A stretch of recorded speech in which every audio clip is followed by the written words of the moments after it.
आज हामी चाहिँ हटडग बनाउन गइरहेको छौँ। हटडग बनाउनका लागि चाहिँ ससेस चाहिँ तेलमा फ्राई गर्नुपर्ने छ। ससेस भित्रसम्म पाक्नका लागि चाहिँ हामी चाहिँ यसरी काट्दैछौँ।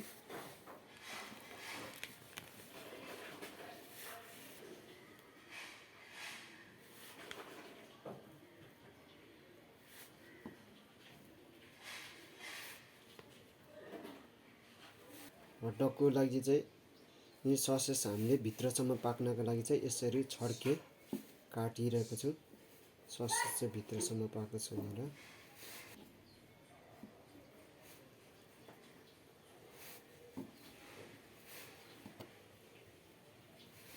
आज हामी चाहिँ हटडग बनाउन गइरहेको छौँ। हटडग बनाउनका लागि चाहिँ ससेस चाहिँ तेलमा फ्राई गर्नुपर्ने छ। ससेस भित्रसम्म पाक्नका लागि चाहिँ हामी चाहिँ यसरी काट्दैछौँ।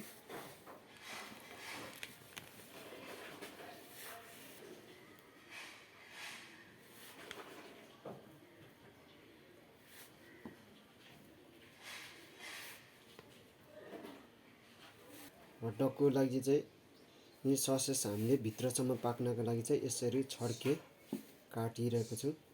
ससेस चाहिँ भित्रसम्म पाएको छ भनेर।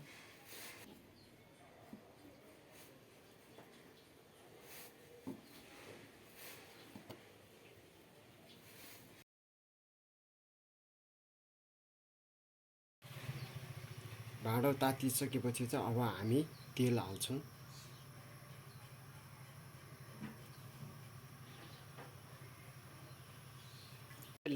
पाकिसकेको छ।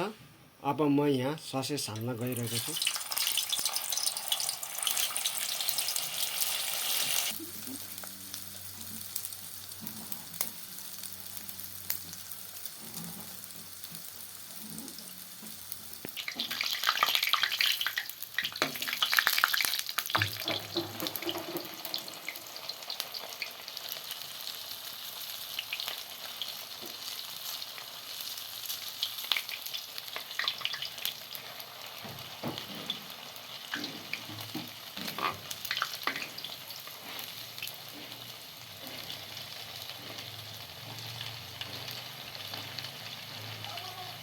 हाम्रो ससेस चाहिँ राम्रोसित पाकेको छ। भित्रसम्म राम्रोसित फुलेर पनि आएको छ। राम्रोसित पाकेको छ। भित्रसम्म एकदम ब्राउन कलर भइसकेको छ। राम्रोसित भइसकेको छ। अब म ससेसलाई चाहिँ बाहिर निकाल्छु।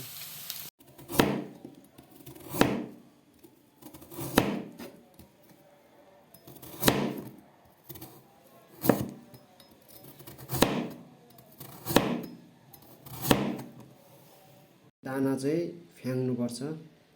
दाना चाहिँ फ्याँक्नुपर्ने हुन्छ। दाना हामीले सबै एक ठाउँमा निकालेर राखेको छौँ।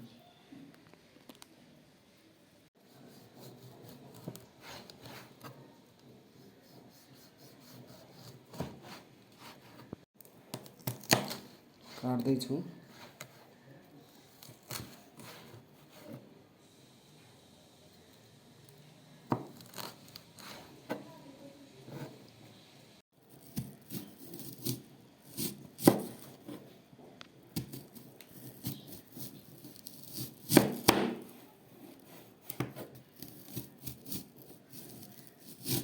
हामी चाहिँ भन्दा चाहिँ जुडिएम कटिङमा काट्दछौँ।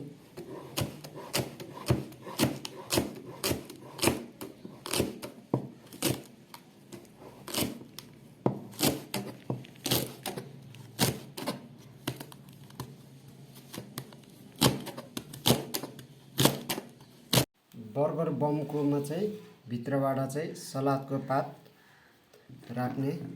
यसरी सलादको पात हाल्ने र सलादको पात हालिसकेपछि सलादको पातको साग हालिसकेपछि चाहिँ सलादको पातको सागको माथिबाट चाहिँ सस हाल्ने। सस हालेपछि चाहिँ ससको माथिबाट चाहिँ यो कोच सलाद चाहिँ हाल्ने। कोच सलाद चाहिँ माथिबाट हाल्ने। कोच सलाद हालिसकेपछि चाहिँ माथिबाट हल्का प्याज प्याज माथिबाट हाल्ने र प्याजको माथिबाट चाहिँ गोलभेडा हालिदिने।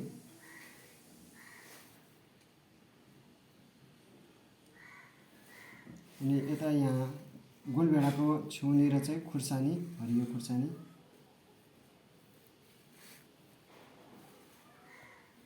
यो चाहिँ गाजर हो।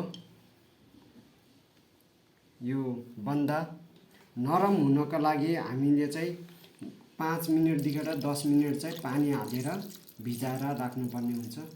यसलाई चाहिँ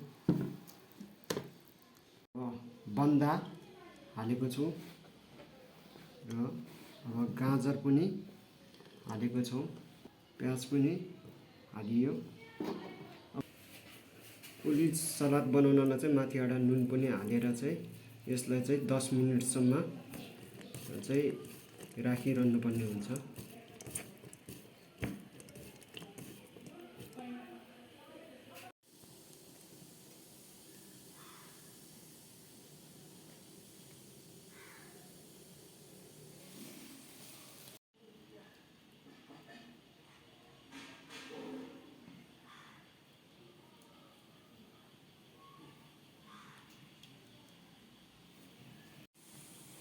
बन्दा एक साइडमा